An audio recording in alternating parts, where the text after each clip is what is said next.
My name is Patricia Donovan. I'm 52 years old, and what I'm about to tell you will make you question everything you thought you knew about revenge and justice. For 26 years, I believed my son Devin had chosen a woman worthy of him. That morning, their wedding day, I woke up completely bald and discovered I was terribly, devastatingly wrong. My eyes opened at 6 in the morning, feeling something strange against my pillow. When I touched my head, my heart stopped. There was no hair.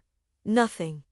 My hand trembled as I ran to the bathroom mirror, and what I saw almost made me faint. My head was completely shaved, the pale skin exposed where my brown curls, the ones I'd spent 2 years growing out ties to be. Next to the sink, a note written in Sienna's flowery handwriting, "My future daughter-in-law. This is your day now. Let's see who steals the attention. Kisses, Sienna." My legs gave out and I collapsed onto the cold bathroom floor. Sienna had entered my home during the night. She had the key Devin gave her months ago and shaved me while I slept. Worse still, I realized my glass of water on the nightstand had tasted strange the night before. She drugged me. All because 3 weeks earlier at a family gathering, some guests commented that I still looked too young to have a son getting married, and Sienna had been visibly irritated. I had worked as an investment consultant for 28 years, building an impressive personal portfolio of $3.8 million after investing wisely for decades. My late husband left me well protected when he died 5 years ago, and I continued to thrive. Devin knew I had resources, but not the full extent. Sienna, however, was obsessed. She always made comments about when we would inherit, about plans for my house, about how I didn't need so much space alone. Sitting on that cold floor, bald and humiliated, something inside me broke, but not in the way Sienna expected. This is a long and painful story, but it's also one of triumph you won't want to miss. If you want to see how I turned the worst day of my life into something powerful, stay with me through every twist. You can follow along by subscribing so you won't miss what happens next. Because trust me, what I did that day changed everything. I sat on that bathroom floor for what felt like hours, but it was only 10 minutes. 10 minutes of my mind racing through every interaction I'd had with Sienna over the past 2 years, every sugary smile, every too tight hug, every comment about my house, my savings, my life insurance policies that she somehow knew intimate details about. The first red flag should have been at Thanksgiving last year. I'd made my famous pecan pie, the recipe my grandmother passed down to me. Sienna took one bite, smiled at the guests, and announced she'd have to teach me how to make it properly next year. The table went quiet. Devin squeezed her hand and laughed it off as a joke. I swallowed my hurt and said nothing, because that's what good mothers-in-law do, right? We keep the peace. But sitting there on that cold tile, staring at my reflection at this bald stranger looking back at me, I realized there had been dozens of red flags, hundreds, maybe, and I'd ignored every single one because I wanted my son to be happy. I wanted to believe he'd found his person. I picked up my phone with shaking hands. The wedding was in 8 hours. 8 hours until I was supposed to walk into the Riverside Manor, smile for photos, and watch my son marry the woman who had just committed what I now understood was assault. Because that's what this was. Not a prank. Not a joke gone wrong. Assault. My first call was to the venue. My voice, surprised Mitt, came out, steady, clear, cold as ice. The manager, Stephen Park, answered on the third ring. I told him who I was and that I needed to speak with him immediately about critical changes to the wedding that afternoon. He tried to explain that the ceremony was in a few hours and changes would be difficult. I cut him off and told him I was the one who had paid the $85,000 for this event, every single cent, and I needed him to listen very carefully to what I was about to say. There was a pause on the other end. Then he told me he'd do whatever I needed. My second call was to my best friend, Rachel Santos. Rachel and I met in college 30 years ago, and she'd become one of the top family law attorneys in the state. She answered on the first ring, her voice groggy with sleep. I asked her to come to my house immediately and to bring her camera and a toxicology test kit if she had access to one. Rachel knew me well enough not to ask questions. She said she'd be there in 40 minutes. While I waited, I moved methodically. I photographed my shaved head from every angle, the harsh bathroom light making the paleness of my scalp even more shocking. I found the note Sienna had left, read it 3 more times to make sure I wasn't misremembering the cruelty of it, and carefully placed it in a plastic sandwich bag I retrieved from the kitchen. I collected the water glass from my nightstand, noting the faint residue at the bottom, that went into another plastic bag. I sat on my bed and opened my laptop. I pulled up my bank statements, credit card bills, receipts for everything I'd paid for this wedding. Sienna had insisted from the very beginning that the mother of the groom traditionally paid for the reception. I'd found it odd at the time. I'd been to dozens of weddings and never heard of such a tradition, but Devon had backed her up, saying it was what Sienna's family expected. So I'd paid the venue, the catering, the flowers, the cake, the photographer, the band, all of it. $85,000. At the time, I'd thought I was investing in my son's happiness. Now I saw it for what it really was. Sienna wanted control over every detail, and she couldn't have that control unless she made sure I was the one paying. Rachel arrived in 38 minutes, not 40. I heard her car in the driveway and opened the door before she could knock. Her eyes went wide when she saw me, her hand flying to her mouth. But I was beyond tears now. I was in strategy mode. The same mode that had helped me build a multi-million-dollar investment portfolio from nothing. I handed her the bags with the evidence and explained everything. Rachel, to her credit, didn't waste time with useless sympathy. She got to work. She had brought a rapid toxicology test. Her firm kept them on hand for custody cases, and we tested the water residue right there in my kitchen. 3 minutes later, the test strip showed positive for benzodiazepines, a sedative strong enough to knock someone out for hours. Rachel documented everything with her camera. Photos of my head, the note, the test results, the glass. She took a video of me explaining what happened, time-stamping everything. Then she made a phone call to her cousin Monica, who worked as a stylist for celebrities and wealthy clients in the city. Monica could be here by noon, Rochelle told me, and she'd bring everything we needed to make me look absolutely stunning. Wigs, makeup, the works. She'd make sure no one even noticed what Sienna had done. But I stopped her. Something had shifted inside me during those 2 hours of waiting and documenting. I didn't want to hide what Sienna had done. I didn't want to cover it up with a wig and pretend this hadn't happened. I wanted everyone to see. I wanted them to look at my bald head and know exactly what kind of person my son had almost married. Rachel studied my face for a long moment, then slowly nodded. She understood. She called Monica back and explained the new plan. Monica hesitated, but agreed. She'd be there by 10, and she'd make me look like the most powerful woman in the room, bald head and all. While we waited for Monica, Rachel pulled up the security camera footage from my home system. I'd installed cameras 6 months ago after a series of break-ins in the neighborhood. I rarely checked them, but they recorded everything. We found it 2:17 in the morning, clear as day.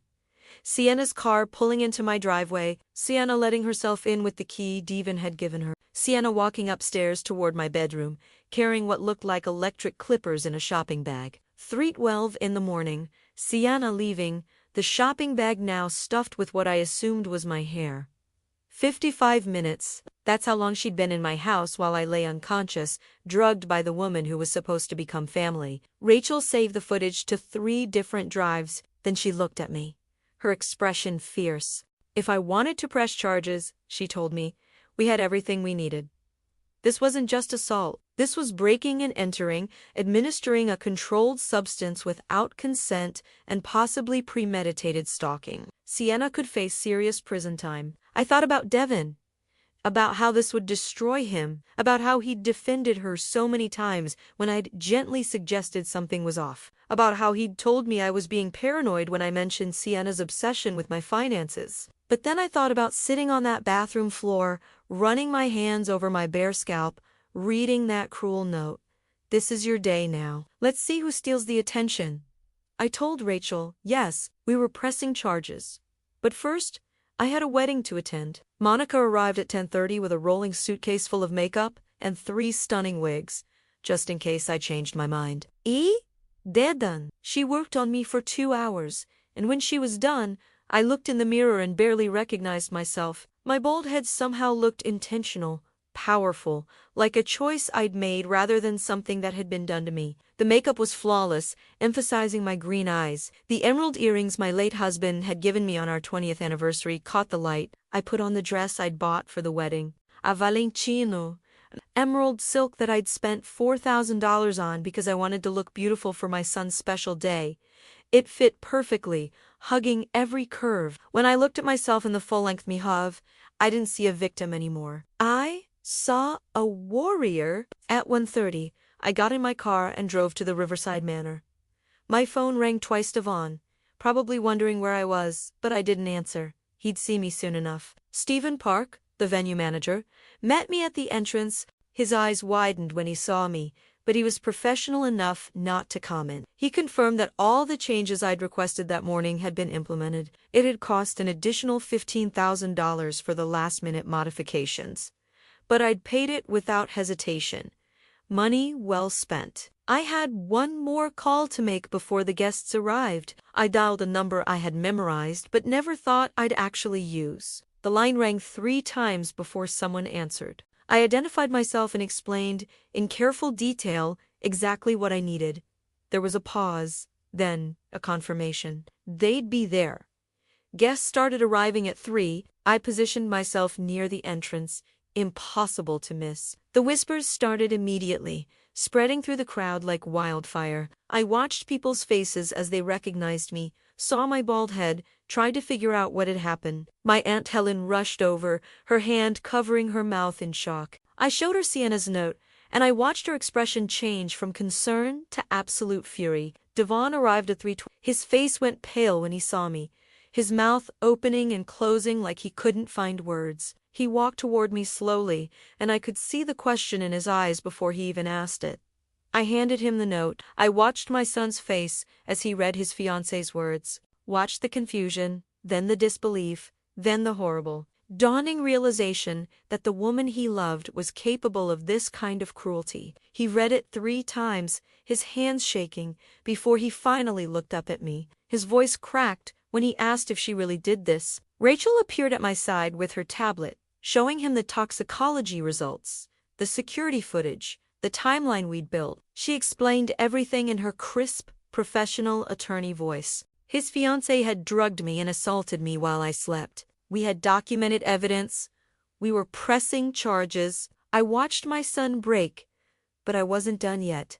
Not even close. Because at 4 o'clock exactly, right on schedule, Sienna's car pulled up to the venue, and the real show was about to begin. Sienna stepped out of the limousine like a princess in a fairy tale, her $12,000 wedding dress flowing behind her like a white waterfall. Her makeup was flawless, her hair styled in elaborate curls that had probably taken hours. She was radiant, absolutely glowing with what I now recognized wasn't happiness, it was triumph. She thought she'd won. I stood there watching her, my bald head impossible to ignore in the afternoon sunlight, and I felt absolutely nothing. No rage, no hurt, no fear. Just a cold, calculated clarity that I'd never experienced before in my life. Sienna's eyes found me almost immediately. For just a fraction of a second, so brief that most people would have missed it, her smile faltered. But then it was back, wider than before, and she was walking toward me with her arms outstretched like we were the best of friends. Her voice was loud enough for everyone nearby to hear when she expressed her shock at my appearance. She asked what happened to my hair, said I'd shaved it, called it an interesting choice for today. Every word was carefully selected, designed to make me look unstable, like I'd done this to myself for attention on her wedding day. The gathered guests went silent. Everyone heard the poison dripping from her supposedly concerned words. I walked toward her slowly, my heels clicking on the stone pathway, and I could see the tiniest flicker of uncertainty cross her face. I got close enough that she could see her own reflection in my eyes, and I told her, loud and clear, that I hadn't shaved my head. She had drugged me last night and shaved me while I slept, and she'd left a note. I held up the plastic bag with her handwritten confession for everyone to see. The color drained from Sienna's face so fast I thought she might actually faint. She tried to laugh it off, called it ridiculous, started to say she would never do such a thing, but her voice was shaking now, and everyone could hear it. That's when Rachel stepped forward with the toxicology results and the security footage on her tablet. The crowd pressed closer, and I watched person after person see the times, see Sienna entering my house at 2 in the morning, see the evidence that couldn't be explained away or dismissed. Devin found his voice then. I'd never heard him sound like that before, broken and furious at the same time. He asked Sienna if she really did this to his mother, and something in the way he said it made me realize he was finally seeing her clearly for the first time. Sienna tried to touch him, to use that soft voice she always used when she wanted something, but Devin stepped back like she'd burned him. He told her not to touch him, and then he turned to the crowd and announced that the wedding was canceled. But I wasn't finished, not even close. I told everyone that actually the wedding wasn't canceled, just redirected. I'd spent the morning making calls, restructuring everything, and I'd transformed this event into something else entirely. The buffet, the flowers, the music, the open bar, everything would stay exactly as planned. But instead of celebrating a marriage, we'd be hosting a charity gala. Every dollar I'd spend on this wedding, all $85,000, would now benefit the Elder Care Advocacy, an organization that protected elderly people from family abuse. I looked around at the 200 guests who'd come to see a wedding. I invited them all to stay, to enjoy the food and music and celebration. But instead of watching two people join their lives in cruelty and manipulation, they'd be supporting the dignity of older people who deserved respect, not humiliation. Sienna's face twisted into something ugly. She screamed that I couldn't do this, that it was her day, that she'd planned every detail and spent months preparing. Her voice got higher and more frantic with every word. I corrected her calmly. She hadn't spent months, she'd spent my $85,000. I'd paid for everything. The venue, the food, the flowers, the 5-tier cake. Devin had wanted to split the costs, but Sienna had insisted that the mother of the groom traditionally paid for the reception. Now I understood why, and since I'd paid for everything, I decided how it would be used. The security team I'd hired that morning appeared at the edges of the venue. I'd spent an extra $3,000 for private security, and it was worth every penny. Sienna looked around wildly, realizing she was cornered. Even her own parents looked mortified. Her mother whispered something to her and started pulling her toward the exit, but Rachel blocked their path before they could leave. She announced that we were filing criminal charges for assaults and unauthorized administration of a controlled substance, and that the police would like to speak with Sienna. That's when I saw them. Two police officers I'd called that morning, standing quietly near the entrance. They'd been there the whole time, watching, waiting. They stepped forward now, and I watched Sienna's face cycle through disbelief, rage, and finally, fear. One of the officers asked Sienna to come with them to answer some questions. Her wedding dress dragged on the ground as they led her away, her protests echoing across the lawn. Some guests stood in shocked silence. Others started clapping slowly, the sound building until it filled the air. My Aunt Helen was the first to hug me, tears streaming down her face. She told me I was the bravest woman she'd ever known, and I let myself lean into her embrace for just a moment. But there was something else I needed to do, something I'd discovered that morning during my research, something that had made everything click into place. After Sienna was taken away and the initial chaos settled, I asked Stephen Park to gather everyone's attention. He looked hesitant but nodded, and within minutes, the 200 guests were assembled in the main hall, confused but curious about what would happen next. I stood at the front of the room, my bald head held high, and I told them there was something else they needed to know, something I'd only discovered that morning when Rachel and I started digging deeper into Sienna's background. I'd hired a private investigator 3 months ago, not because I wanted to spy on my future daughter-in-law, but because certain things weren't adding up. Sienna had told us she was an only child, that her parents were middle-class teachers, that she'd worked hard to put herself through nursing school. She'd painted a picture of humble beginnings and self-made success,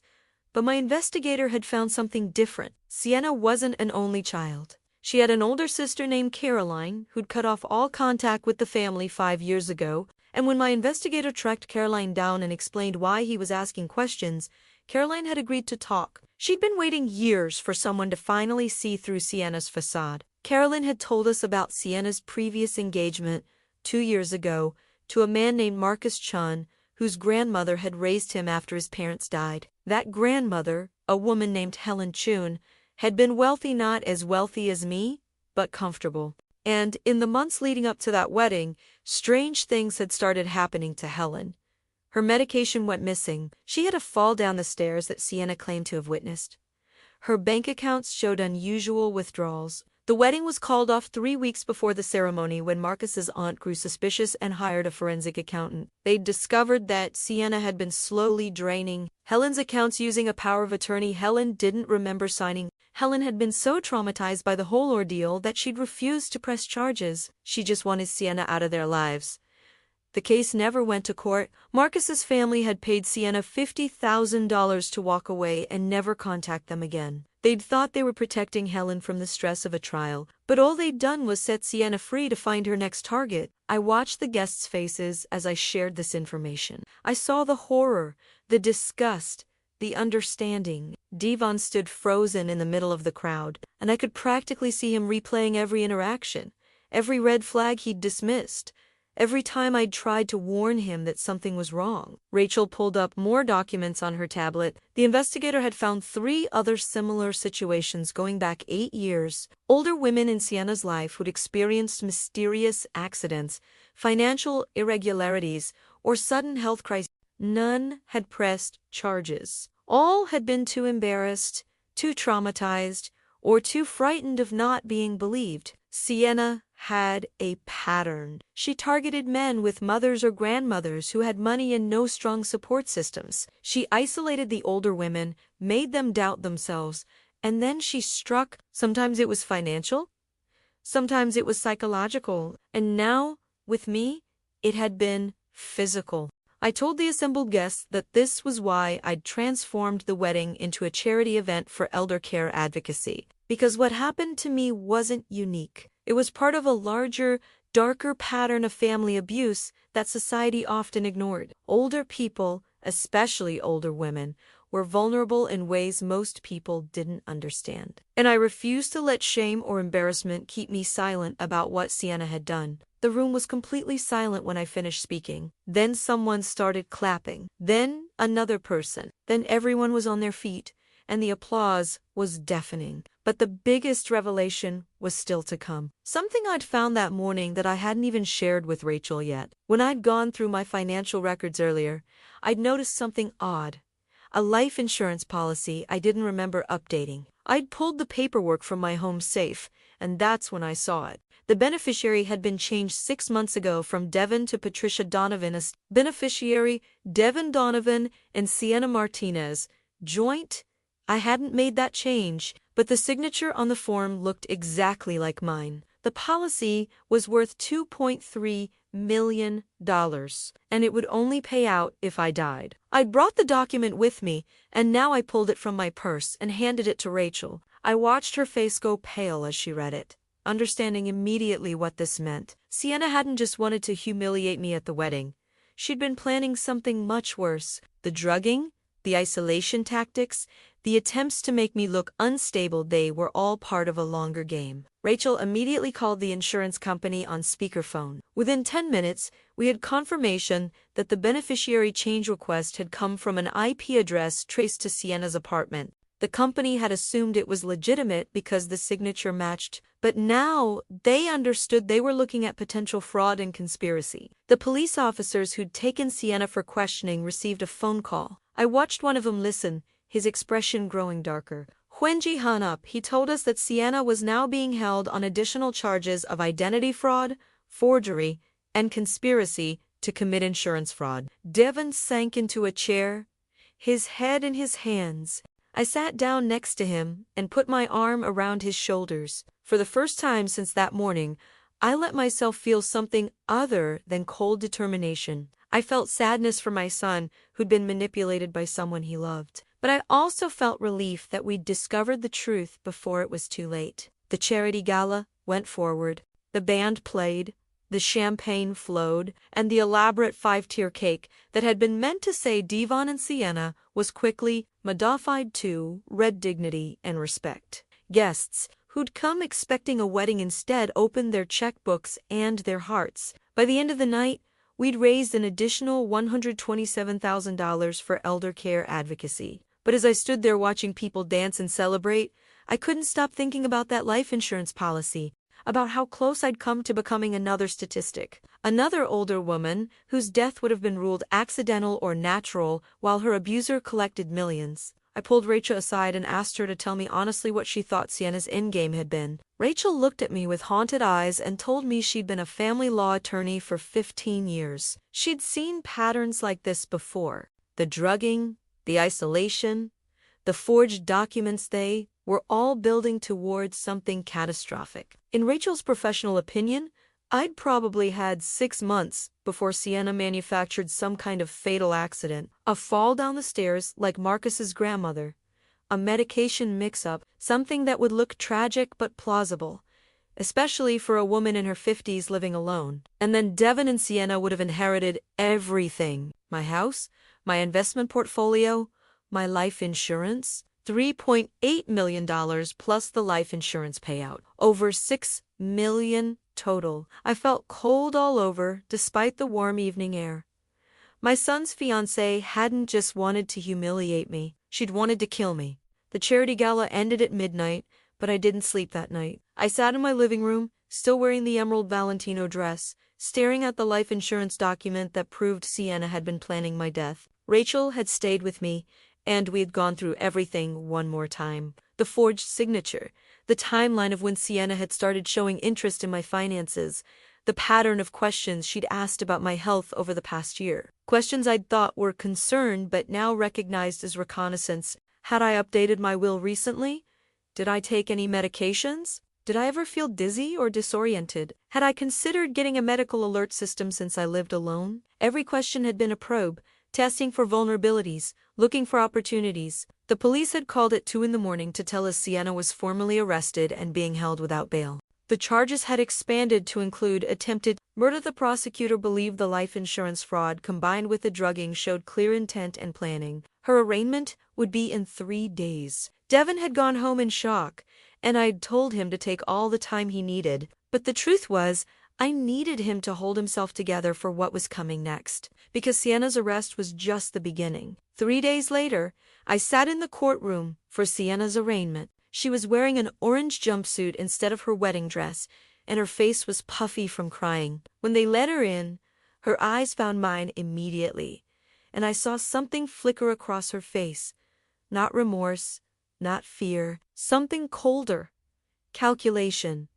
She was already planning her defense, I realized. Already spinning the narrative in her head about how she was the victim, how I was the vindictive mother-in-law who couldn't let go of her son, how this was all a misunderstanding blown out of proportion. The judge set a trial date for 4 months away and denied bail based on flight risk and the severity of the charges. As they led Sienna out, she called out to Devin, her voice breaking with perfectly performed emotion. She told him she loved him, that this was all a mistake, that I'd manipulated the evidence because I'd never accepted their relationship. Devin said nothing. He just stared at her like she was a stranger. But I knew Sienna wasn't done. I'd spent 2 years watching her manipulate situations, and I recognized that look in her eyes. She was going to fight, and she was going to fight dirty.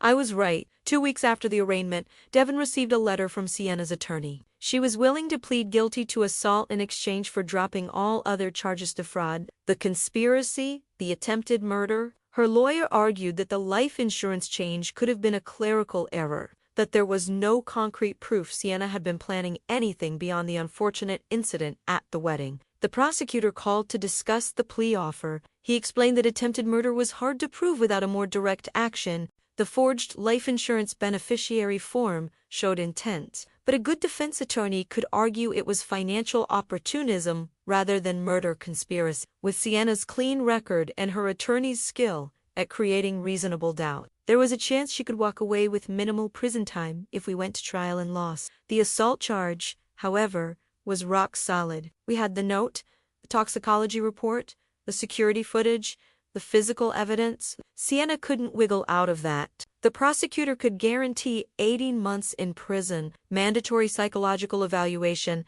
and a permanent mark on her nursing license if she took the plea. He wanted to know what I thought we should do. I told him I needed 24 hours to consider it. Then I did something the prosecutor didn't expect. I asked if it would be possible for me to visit Sienna in jail before we responded to the plea offer. I wanted to hear her side of the story directly. Rachel thought I'd lost my mind. She told me there was no reason to give Sienna an opportunity to manipulate me further, that she'd just use the visit to try to get in my head. But I insisted. And eventually, Rachel agreed to come with me as my attorney. The jail visit was scheduled for 2 days later. I dressed carefully that morning, nothing too formal, nothing that showed weakness. My hair had started growing back in tiny gray and brown stubble, and I didn't cover it. I wanted Sienna to see what she'd done every time she looked at me. They led us to a small visiting room with a table and 2 chairs on each side. Sienna was brought in 5 minutes later, and I watched her face carefully when she saw me. That flicker of calculation, again, quickly masked by tears. She sat down across from me and immediately started apologizing. Her voice was trembling and small, so different from the confident woman who'd stepped out of that limousine in her wedding dress. She told me she didn't know what had come over her, that she'd been under so much stress with the wedding planning, that she'd made a terrible mistake in a moment of insecurity and jealousy. She never mentioned the life insurance policy, never acknowledged the financial fraud, just focused on the wedding day incident, trying to minimize it, trying to make it sound like a one-time lapse in judgment from an overwhelmed bride. I let her talk. I sat there with my hands folded on the table and my face neutral, and I let her spin her story. I watched her carefully, cataloging every micro-expression, every calculated pause, every tear that appeared right on cue. When she finally stopped talking, I asked her a simple question. I asked her to tell me about Marcus Chun's grandmother, Helen. The change in Sienna's face was instantaneous. The tears stopped like someone had flipped a switch. Her eyes went hard and cold, and for just a second, I saw the real person underneath the performance. She asked me what I was talking about, but her voice had lost that trembling quality. I told her I knew about Helen Chun. I knew about the power of attorney, the missing medication, the suspicious fall. I knew Marcus's family had paid her $50,000 to disappear from their lives, and I knew there had been others before Helen. Sienna leaned back in her chair, and something shifted in her posture. The vulnerable, apologetic facade crumbled completely. She asked me what I wanted, and her voice was flat now, businesslike. There it was. The real Sienna, finally showing herself. I told her I wanted the truth. I wanted to know if she'd actually planned to kill me or if the life insurance fraud was just opportunistic theft. I wanted to know when she'd decided I was worth more dead than alive. Sienna studied me for a long moment. Then she smiled, and it was the most chilling thing I'd ever seen. She told me I was smarter than she'd given me credit for. Most of the older women she'd dealt with never figured it out until it was too late. They were too trusting, too eager to believe that someone actually loved their sons or grandsons. They wanted so badly to be good mothers and grandmothers that they ignored every warning sign. But I'd been different, she said.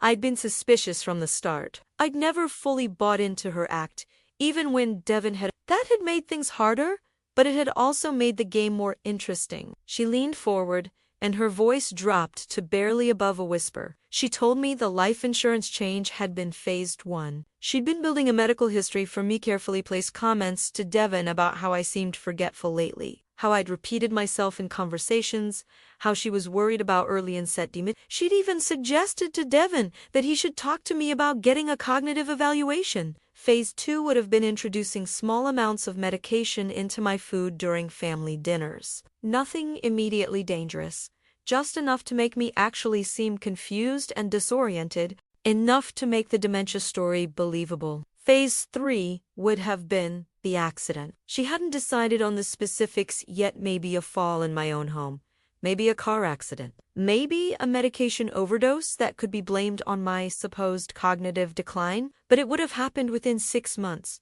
probably less, before Devin and I had a chance to get too close, before I could poison him against her. And then she and Devin would have inherited everything, and she'd have been set for life. $6 million, plus whatever else she could drain from Devin before she got bored and moved on to the next target. She told me all of this in the same tone someone might use to discuss their grocery list.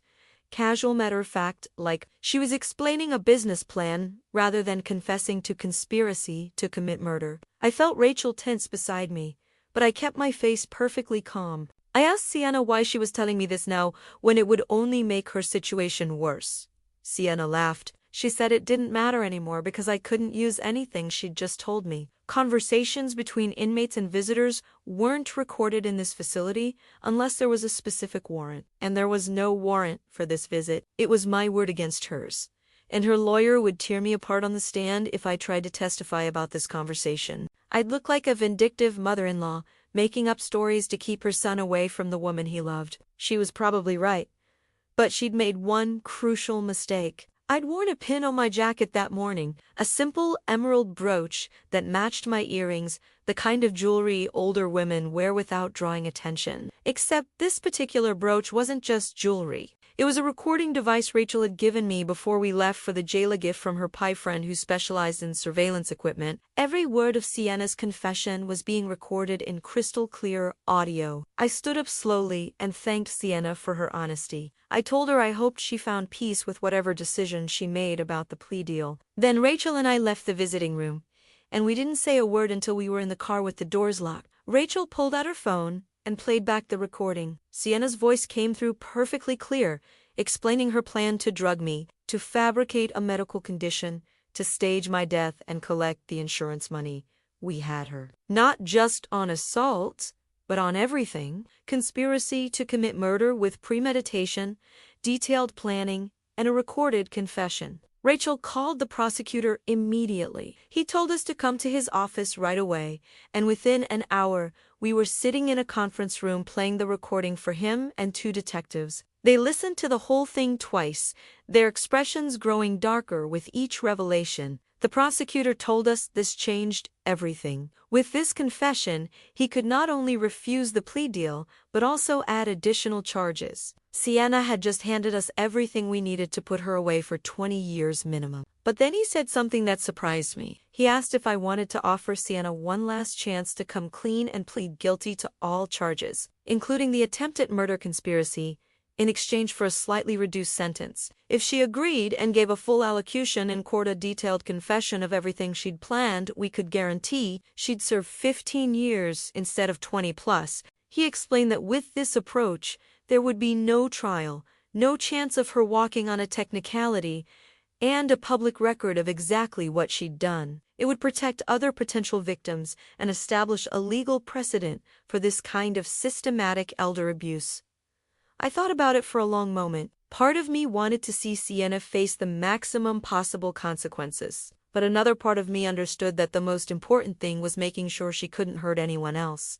A guaranteed 15 years was better than risking a trial, no matter how strong our case was. I told the prosecutor to make the offer, but with one condition. I wanted Sienna to know exactly how we'd gotten her confession. I wanted her to understand that her arrogance had been her downfall. The prosecutor agreed and called Sienna's attorney that afternoon. They played him the recording, explained the new charges we could file, and offered the plea deal. The lawyer asked for 24 hours to discuss it with his client.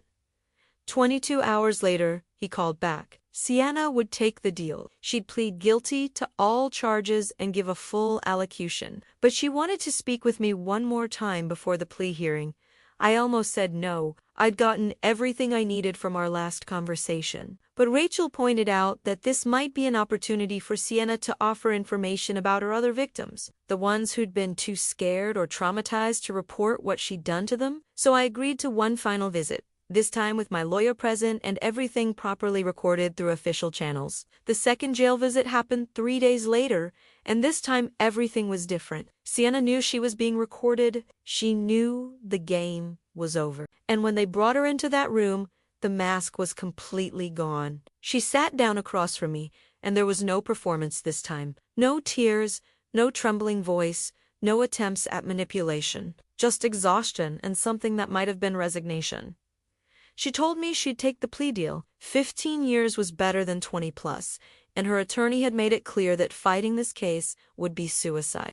The recording was damning, and juries didn't forgive people who plotted to kill older women for their money. But she wanted me to understand something first. She wanted me to know that I wasn't special.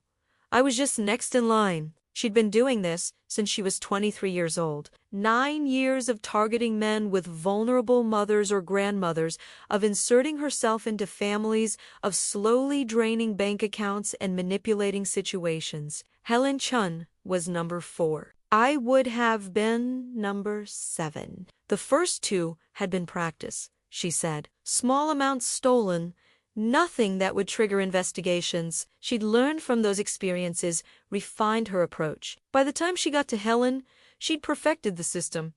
But Helen's family had caught on too quickly. That's when Sienna realized she needed to move faster, be bolder. The next 2 targets after Helen had been more successful. One elderly woman had signed over her house before her grandson figured out what was happening. Another had changed her will entirely, leaving everything to Sienna before dying of what doctors ruled was natural causes, a heart attack brought on by stress and undiagnosed hypertension. Sienna's voice was flat as she told me this, like she was reciting a grocery list instead of confessing 2 years of elder abuse and possible murder. She said the heart attack woman had been easy, just a matter of switching her blood pressure medication with placebos for 3 months while increasing the salt in her food whenever Sienna cooked for family dinners. The woman's doctor never questioned it. People that age died of heart attacks all the time. Rachel's hand found mine under the table. I could feel her shaking with rage, but I kept my face neutral. I needed to hear all of it. I asked Sienna why she was telling me this. The plea deal only covered the crimes related to me and Helen Chun. Confessing to additional victims would open her up to more charges, more prison time. She smiled then, and it was bitter and strange. She told me that was exactly the point. She was tired. Tired of performing, tired of pretending to be in love with men she found pathetic, tired of playing the devoted girlfriend while plotting against their mothers. The recording I'd made had actually been a relief. For the first time in 9 years, someone had seen the real her.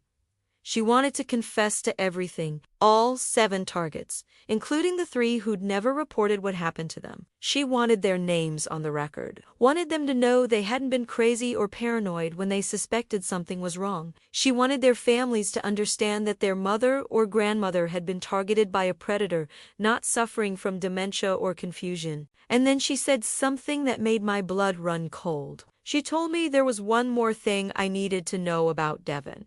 My son had been completely innocent in all of this. He'd never known about her plans, never suspected anything. But about 2 months before the wedding, he'd started asking questions. He'd noticed Sienna's interest in my finances seemed excessive. He'd caught her going through my mail once when we'd visited my house for dinner. He'd confronted her about it, and she'd cried and apologized and told him she was just worried about my financial security since I lived alone. Devin had believed her, but he'd also started paying more attention, started noticing things. So Sienna had made a decision. After the wedding, after she'd secured her position as his wife, she was going to start working on Devon too. Not to kill him, she genuinely thought he was more useful alive, but to isolate him from any friends or family who might notice when I died. To make him completely dependent on her. To control every aspect of his life until he was too broken to question anything. She'd already started planting seeds. Little comments about how his friends didn't really understand him, how his coworkers seemed jealous of his success, how his Aunt Helen had always favored his cousins over him. She'd been building a cage around my son, 1 bar at a time, and he hadn't even realized it. I asked her why she was telling me this now. What did she gain from hurting me with this information? Sienna leaned forward, and her eyes were sharp. She said she was telling me because I needed to understand how much damage I'd prevented. Not just to myself, but to Devin. If I hadn't woken up that morning and decided to fight back, if I'd just hidden my shaved head under a wig and tried to get through the wedding with dignity intact, she would have destroyed my son's entire life. She would have killed me within 6 months. She would have isolated Devin from everyone who loved him. She would have drained his inheritance and his own savings over the next few years. And when she got bored or when he started asking too many questions, she would have divorced him and moved on to target number 8, leaving him broken and probably suicidal. That's what I'd prevented by refusing to be a victim, by turning humiliation into power, by fighting back instead of suffering in silence. The guards came to take Sienna back to her cell. Before they led her away, She looked at me one last time. She told me she'd give the prosecutor the names of all 7 victims, including the ones who'd never reported her. She'd provide bank records, timelines, everything that could help build cases or at least give those women closure. She asked me to do one thing in return. She wanted me to tell her story publicly, not to excuse what she'd done, but to warn other families about predators like her, to help people recognize the signs before it was too late. I told her I'd think about it, then I watched her walk away, and I felt something unexpected. Not forgiveness side. Never forgive what she'd tried to do to me and Devin. But maybe understanding that she was right about one thing. This story needed to be told. The weeks following that final jail visit moved like a freight train. I couldn't stop even if I wanted to. Sienna's attorney contacted the prosecutor with a formal offer she'd provide detailed information on all 7 victims in exchange for concurrent sentencing on any additional charges. She'd plead guilty to everything, give full allocutions, and cooperate completely with investigations into the other cases. The prosecutor assembled a task force. Detectives from 3 different counties started working together to track down Sienna's previous victims. I gave them everything my private investigator had found, every name, every detail. Within 2 weeks, they'd located 5 of the 7 women Sienna had targeted. 2 had died, one from the heart attack Sienna mentioned, another from cancer, a year after Sienna had moved on. But 5 were still alive, and when detectives approached them with evidence of what Sienna had done, every single one agreed to cooperate. I met 3 of them at the prosecutor's office one afternoon. Marianne was 71. Her grandson's former fiancé had stolen $40,000 before disappearing. Linda was 63. Her son's ex-girlfriend had convinced her to sign over power of attorney and nearly lost her house. Grace was 58, just 6 years older than me, and Sienna had been engaged to her son when Grace started experiencing strange, dizzy spells that doctors couldn't explain. The engagement ended abruptly when Grace's daughter grew suspicious and confronted Sienna. We sat in that conference room together, and I watched these women cry with relief. They'd all been told they were paranoid, overprotective, jealous of their son's happiness. They'd doubted themselves, questioned their own sanity, wondered if they really were the problem. Grace told me she'd been in therapy for 2 years because her son had blamed her for ruining his relationship. He'd called her toxic and controlling, said she couldn't accept that he'd found happiness. They still barely spoke. Linda's hands shook as she explained that she'd almost succeeded in taking her own life 6 months. After her son's girlfriend disappeared with her money, she'd felt so stupid, so ashamed that she'd been fooled. Her son had sided with the girlfriend, accused Linda of lying to break them up, and cut off contact completely. Marianne had lost her entire relationship with her grandson. He'd married someone else eventually, but he'd never forgiven her for driving away his first love. She hadn't been invited to his wedding or met her great-grandchildren. I looked at these broken women, these victims who'd been blamed and abandoned, and I felt rage burn through me like wildfire. Sienna hadn't just stolen money. She'd stolen families. She'd destroyed relationships that could never be fully repaired. She'd left a trail of psychological carnage that would last generations. The prosecutor told us he was adding 7 counts of elder abuse, 4 counts of fraud, 2 counts of identity theft, and 1 count of reckless endangerment for the woman whose medications Sienna had tampered with. With the plea deal, Sienna would serve 80 years minimum. But there was something else we needed to discuss. The trial, or rather, the plea hearing was scheduled for 2 weeks away. Sienna would give her full allocution in court, confessing to everything, and the prosecutor wanted all of us there. He wanted the judge to see the real impact of Sienna's crimes, the faces of the women she'd victimized. More importantly, he wanted to make sure this case got media attention. Cases like this rarely made headlines unless there was something dramatic about them. But my story had drama. The wedding day reveal, the bold head, the transformed venue. Local news had already picked it up. If we could leverage that attention to bring awareness to elder abuse patterns, we could potentially save other families from going through this. I told him I'd do whatever it was necessary. The other women agreed. That's when Rachel brought up something I'd been avoiding thinking about. Devin?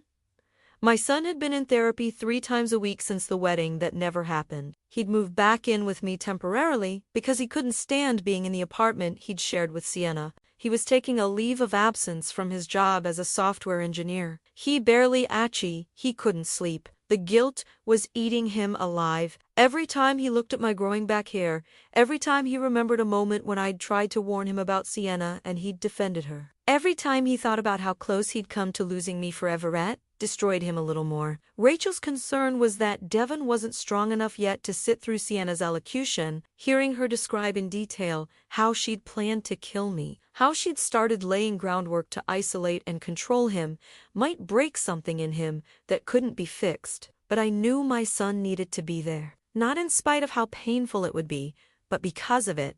He needed to hear the full truth. He needed to understand that this wasn't his fault, that Sienna was a predator who'd have succeeded with or without his cooperation. He needed to see her held accountable. I talked to Devon's therapist, Dr. Chu. No relation to Marcus Chun's family, just an unfortunate coincidence. She agreed that, while it would be traumatic, witnessing Sienna's accountability might be an important part of Devon's healing process. But she wanted to be there with him, and she wanted permission to remove him from the courtroom if it became too much. Devon made the final decision himself. He told me he needed to be there. He needed to look Sienna in the eye when she confessed to planning my murder. He needed to stop living in the version of reality where he could have prevented this if he'd just been smarter or more observant. He needed to see that Sienna had played everyone, including him. The 2 weeks before the hearing passed in a blur of preparations. The prosecutor prepped all of us on what to expect. Media coverage grew as more details emerged about Sienna's pattern of abuse. The story went from local news to national headlines. Wedding Day Revenge Uncovers Serial Elder Abuser. My phone rang constantly with interview requests. Producers from news shows, true crime podcasts, documentary filmmakers, everyone wanted to tell this story. I turned most of them down, but I agreed to one interview with a major news network that focused on elder advocacy. They promised to handle the story responsibly and use it to educate viewers about warning signs of family predators. 3 days before the hearing, something unexpected happened. Marcus Chun, Sienna's previous target's grandson, reached out through the prosecutor's office. He wanted to meet with me and Devon.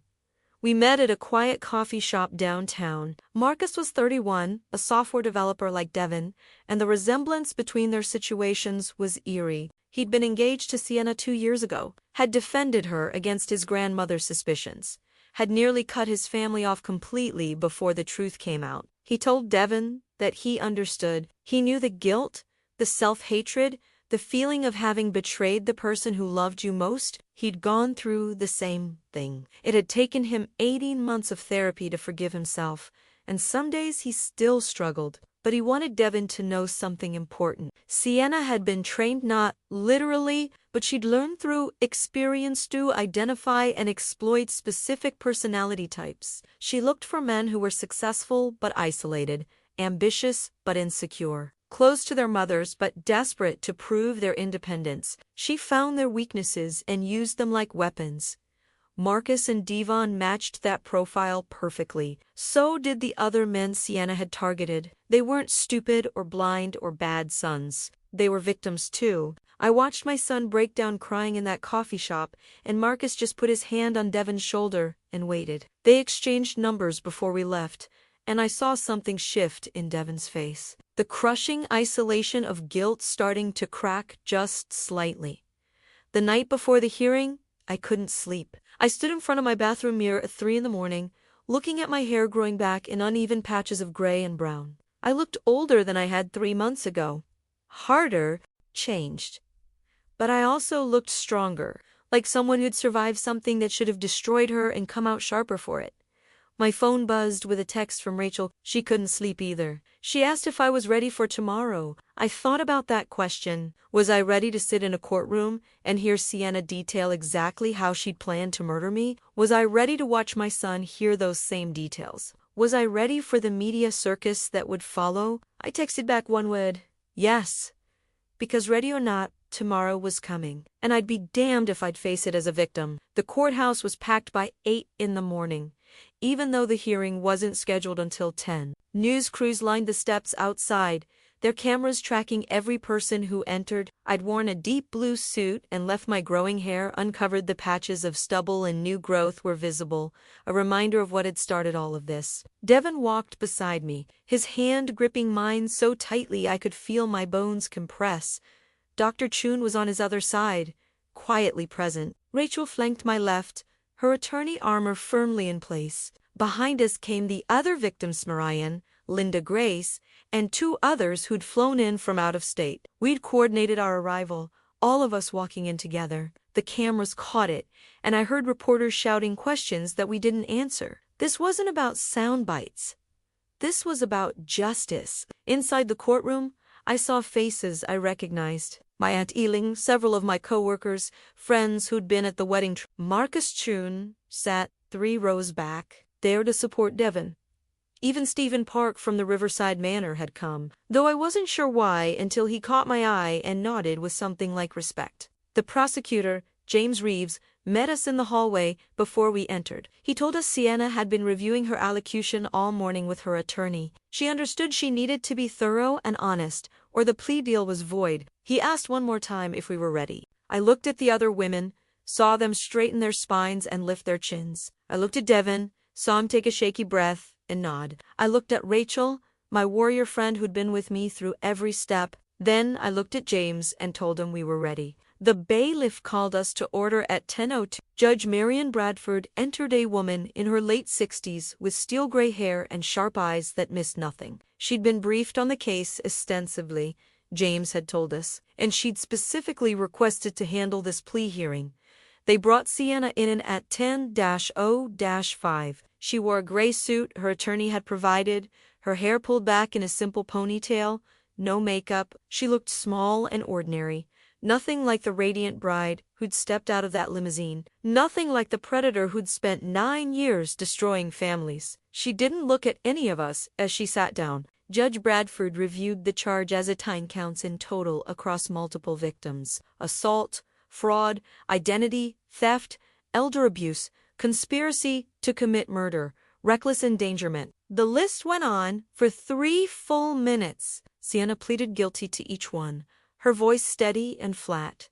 Then came the allocution, the moment where Sienna would have to explain, in her own words and under oath, exactly what she'd done. Her attorney stood first and explained that his client wished to make a full and complete confession to help the victims find closure and to prevent future crimes of this nature. He requested that the court allowed her to speak uninterrupted, as the allocution would be lengthy and detailed. Judge Bradford agreed, but warned that if at any point the allocution seemed incomplete or dishonest, she'd reject the plea deal entirely. Sienna stood.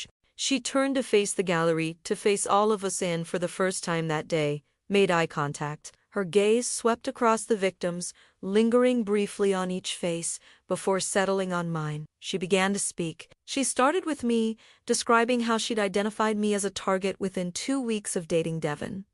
She'd researched me online, found my LinkedIn profile that mentioned my investment consulting career, noticed my expensive home and property records. She'd calculated my approximate net worth before Devin ever introduced us. She described the wedding day assault in clinical detail.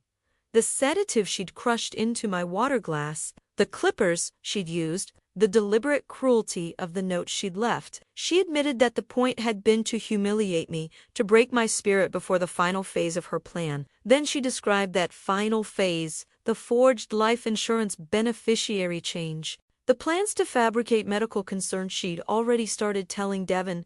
I seemed forgetful that I've repeated stories, that she worried about early cognitive decline. She'd researched medications that could mimic dementia symptoms in the short term. The accident she'd planned would have happened within 4 months, she said. She hadn't decided on the exact method, but she'd been considering a fall down my stairs, staged to look like I'd tripped because of confusion or dizziness. The autopsy would have shown the medications in my system, which would have supported the dementia narrative. Devin made a sound beside me, something between a gasp and a sob. Dr. Chun's hand was on his shoulder, but he didn't leave. He stayed, listening to every horrible word. Sienna moved on to the other victims. She named each woman, described how she'd targeted them, detailed what she'd stolen or how she'd harmed them. when she got to the woman whose medication she'd tampered with, causing the heart attack, her voice finally wavered slightly. She said she hadn't intended for that woman to die. She'd only meant to make her seem sick enough that her grandson would move her into a care facility, giving Sienna access to her accounts and property. But the heart attack had been massive and immediate. The woman had died in her sleep. Sienna had attended the funeral. She'd comforted the grandson. She'd helped plan the memorial service, and she'd never told anyone what she'd done. The courtroom was absolutely silent except for Sienna's voice and the occasional sound of someone crying quietly. I looked around and saw tears streaming down faces throughout the gallery. Even the bailiff looked shaken. Sienna spoke for 47 minutes. When she finished, she turned back to face Judge Bradford and said she had one more thing to add. She said she'd spent her entire adult life believing that older women were obstacles to her success, that they were outdated, irrelevant, easy to manipulate, and she'd felt no remorse because she'd convinced herself they didn't matter, that society had already decided they were worthless. But sitting in jail for the past 3 months, reading letters from some of the women she'd victimized, hearing how her actions had destroyed families and relationships, something had shifted. Not redemption.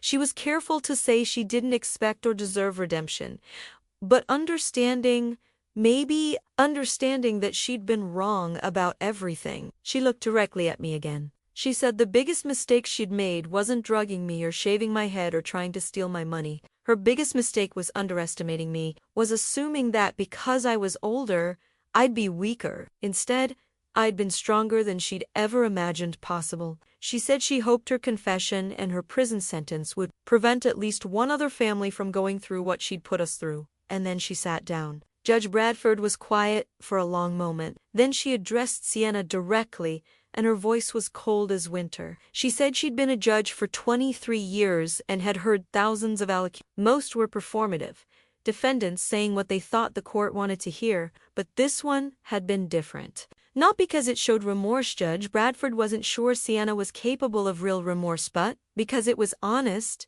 and honesty, even from a predator, had value. Judge Bradford accepted the plea deal. She sentenced Sienna to 18 years in state prison with no possibility of parole for 15 years. She ordered mandatory psychiatric treatment throughout her incarceration. She issued permanent restraining orders protecting all 7 victims and their families. And she revoked Sienna's nursing license permanently. Then Judge Bradford did something I didn't expect. She addressed the victims directly. She told us we were the bravest people she'd seen in her courtroom, that we'd taken something horrific and transformed it into protection for countless future victims, that she hoped we understood how extraordinary that was. She specifically addressed me. She said, my refusal to hide what Sienna had done, my decision to turn a wedding into a statement about dignity and respect, had likely saved lives. Elder abuse cases rarely made it to court because victims were too ashamed or too frightened to come forward.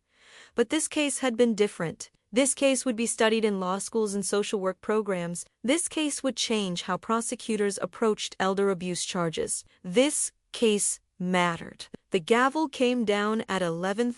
They led Sienna away, and this time she looked back at all of us one final time. I couldn't read her expression. I wasn't sure I wanted to. Outside the courthouse, the media frenzy was intense. But James had prepared us, and we'd agreed on a unified statement. I stood at the microphone with the other victims beside me, and I spoke clearly. I said we weren't here for revenge. We were here for justice and prevention. We were here to tell other families that if something feels wrong, it probably is to trust their instincts, to protect their vulnerable family members, to never be ashamed of being victimized by a predator. And then I said the most important thing. I said that being older doesn't mean being weaker. It means having survived everything life has already thrown at you. It means having wisdom, strength, and resources that young predators can't imagine. Sienna had tried to make me a victim. Instead, she'd turned me into a warrior. 3 years have passed since that day in the courthouse, and I'm standing in front of a conference room filled with 200 people who've come to hear me speak. My hair has grown back completely, now silver and gray with streaks of the brown it used to be, and I wear it short and proud. No more trying to look younger than I am. No more apologizing for the passage of time. The conference is the annual Eldercare Advocacy Summit, and I've become their most requested speaker. Not because I'm eloquent or trained in public speaking, but because I survived something that thousands of older adults don't survive, and I refuse to stay silent about it. I look out at the audience and see social workers, attorneys, healthcare providers, and adult children worried about their aging parents. I see people who need to hear that elder abuse isn't always obvious, that it doesn't always look like bruises or locked rooms. Sometimes it looks like a charming future daughter-in-law who asks too many questions about your bank accounts. I tell them my story, not all of it. I've learned to condense the horror into digestible pieces, but enough. I show them the photo of my shaved head on what should have been my son's wedding day. I read them Sienna's note. I watch their faces change from shock to anger to determination. Then I tell them the most important part, the part about fighting back, about refusing to be ashamed, about transforming humiliation into power. After my speech, a woman in her 60s approaches me with tears in her eyes. She tells me her son's girlfriend has been pressuring her to add the girlfriend to her bank accounts, says it's just for emergencies. The girlfriend has started making comments about how the woman seems forgetful, how she should probably get checked for dementia even though the woman is sharp as a tack. I recognize the pattern immediately. I give her Rachel's card and the contact information for 3 other attorneys who specialize in these cases. I tell her to document everything, to trust her instincts, and to act now before the situation escalates. She hugs me so tightly I can barely breathe, and she whispers thank you over and over. This happens at every conference, every interview, every speaking engagement. People approach me with their stories, their fears, their suspicions, and I help them however I can, because this has become my purpose now. The investment consulting career I'd built over 28 years. I retired 6 months after Sienna's sentencing. I didn't need to work anymore.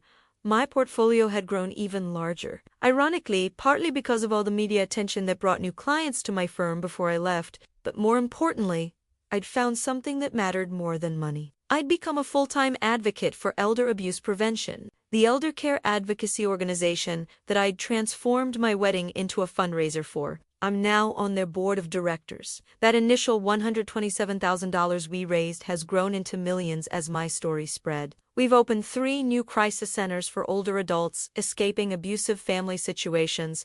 We've funded legal aid for dozens of victims. We've trained thousands of professionals to recognize warning signs. And we've saved lives. I know we have because people write to me and tell me so. Devin is healing, though it's been a longer and harder road than either of us expected. He stayed in therapy for 2 full years after Sienna's sentencing. Dr. Chun helped him work through the guilt, the betrayal, the horror of realizing how close he'd come to losing me. For the first year, he couldn't date, couldn't even think about it. He threw himself into his work and into volunteering with me at elder care advocacy events. He met other adult children whose parents had been targeted by predators, and those conversations helped him understand he wasn't alone. Marcus Chun became one of his closest friends. They talk almost every week to men who survived the same predator and understand each other's specific brand of trauma in ways no one else can. 18 months after Sienna's sentencing, Devon met Lauren. She's a 4th-grade teacher, gentle and kind and patient with Devon's lingering trust issues. She didn't push him to introduce her to me until he was ready, and when he finally did, 6 months into their relationship, she was genuinely nervous. I understood why. Every woman Devon dated from now on would be compared to Sienna, would be viewed through the lens of what happened. That wasn't fair to them, but it was the reality we lived with. But Lauren was different in every way that mattered. She asked thoughtful questions about my advocacy work. She shared stories about students in her class who lived with their grandparents and the challenges those families faced. She was interested in my life, my thoughts, my experiences, not my bank accounts or my assets. Most importantly, when she saw the photos from that day 3 years ago, when she saw my shaved head and heard the story of what Sienna had done, she cried. Real tears, genuine horror, and then she told me I was her hero. They've been together for 1.5 years now. Devon asked for my blessing 3 weeks ago before he proposed. I gave it gladly, though I saw the fear in his eyes, fear that he'd be wrong again, that he'd miss the warning signs, that history would repeat itself. I told him something that his therapist had been telling him for years but that he needed to hear from me. Sienna was a professional predator who'd spent 9 years perfecting her craft. She'd fooled 7 different men and their families. Devin wasn't stupid for falling for her, he was human. And Lauren wasn't Sienna. Not even close. The wedding is next month. Small and intimate, just 40 people. Lauren's family, our close friends, the people who've supported us through the nightmare and the healing. She's asked me to help plan it, and we've laughed together over cake tastings and flower selections. Simple joy, uncomplicated by manipulation or ulterior motives. I'm not paying for this wedding. Devin and Lauren are splitting the costs equally, and I'm attending as a guest. Just a mother watching her son marry someone who genuinely loves him. Sienna is serving year 3 of her 18-year sentence in a women's correctional facility upstate. I've never visited her, and I never will. But I've received letters from her forwarded through the prosecutor's office, so she doesn't have my direct address. 6 letters in 3 years. The first 3 were what you'd expect. Apologies that rang hollow, explanations that sounded like excuses, requests for understanding or forgiveness that I had no intention of granting.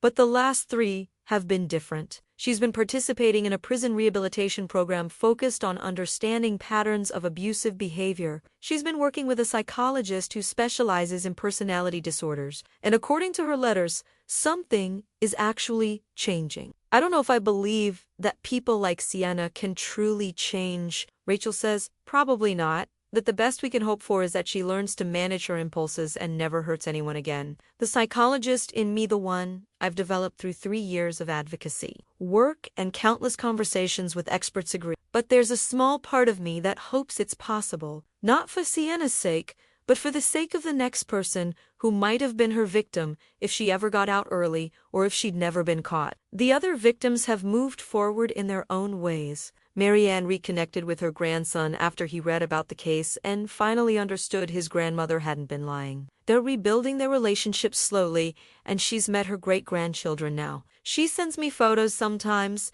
her smile wide and genuine. Linda got her money back. Sienna was ordered to pay restitution as part of her sentencing, and the state has been garnishing her prison wages and will continue garnishing any future earnings. It'll take decades to repay everyone, but at least it's something. More importantly, Linda's relationship with her son has improved. He's apologized for not believing her, and they're in family therapy together. Grace's son still won't speak to her. That's the hardest one for me to accept. Despite everything, the evidence, the confession, the trial, he's convinced himself that his mother orchestrated the whole thing to destroy his relationship. Some damage, I've learned, can't be undone. But Grace has found purpose in advocacy work too. She volunteers at one of our crisis centers, and she's helped 3 different older women escape situations with predatory family members. She tells me that saving those women helps heal the wound of losing her son. I understand that more than she knows. Today, after my conference speech, I'm flying home to help Devin and Lauren finalize the seating chart for their wedding. Rachel is co-hosting a small bridal shower at my house next weekend. Life has found a new rhythm, one built on genuine relationships and hard-won wisdom. I think about that morning 3 years ago sometimes, the moment I touched my head and felt nothing but smooth skin. The shock, the humiliation, the rage. I think about how close I came to hiding under a wig and pretending it never happened. If I had hidden, Sienna would have won. She'd have married my son, and within 6 months, I'd have been dead. Devin would have inherited my money, and Sienna would have slowly destroyed him. The other victims would have never come forward. Future victims would have never been warned. But I didn't hide. I turned that bald head into a weapon. I transformed a wedding into a statement. I refused to let shame silence me. And in doing that, I found something I didn't even know I'd lost.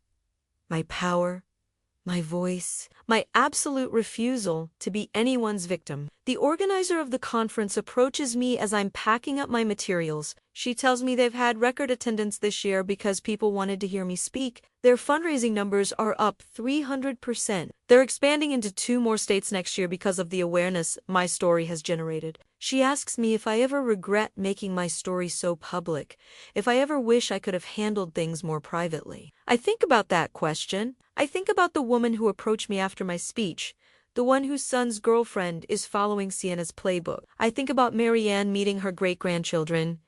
I think about the 3 new crisis centers. I think about Devon healing slowly but genuinely. I tell her I don't regret a single moment, because here's what I've learned in these 3 years. Dignity isn't something someone can take from you by shaving your head or stealing your money or trying to destroy your family. Dignity is what you claim for yourself when you refuse to be broken. When you stand up and say, "This happened to me, and I survived it, and now I'm going to make sure it doesn't happen to someone else." Sienna tried to make my wedding day about humiliation. Instead, I made it about transformation. She tried to make me a victim. I became an advocate. She tried to end my story. I'm still writing it, one saved life at a time. I pack up my belongings and head to the airport. Tomorrow, I'll help my son plan his wedding to a woman who loves him genuinely. Next week, I'll speak at another conference. Next month, I'll testify at a legislative hearing about strengthening laws against elder abuse. My hair is silver now, and I love it. Every strand represents wisdom earned, battles fought, and strength I didn't know I had. Sienna was right about one thing. All those years ago in that jail cell, the wedding day really was mine, just not in the way she planned. It was the day I stopped accepting disrespect and silence. The day I transformed humiliation into power. The day I proved that dignity doesn't come from hair or appearance or youth, but from the absolute refusal to let someone else's cruelty define you. Some people think they can break you by attacking what you value. They never imagine you'll rise from those ashes stronger than before, carrying a fire that lights the way for others to escape. That's my story. That's my truth. And I'd tell it 1,000 times over if it meant saving even one more person from what I went through. So to anyone out there who's reading this, who's watching this, who's living through something similar right now, listen carefully. You are not crazy. You are not paranoid. You are not the problem. Trust your instincts. Document everything. Find your people and fight back. Because you are so much stronger than you know. And your story doesn't end where your abuser thinks it does. Your story is just beginning. I want to know where you're watching this from. Drop your city in the comments below. And if this story resonated with you, if you know someone who needs to hear it, please subscribe to this channel. More stories of survival and strength are coming, and you won't want to miss them. Your voice matters. Your story matters. And together, we're changing the narrative about what it means to be older, wiser, and absolutely refusing to be anyone's victim. Thank you for listening. Thank you for being here. And thank you for being part of the solution.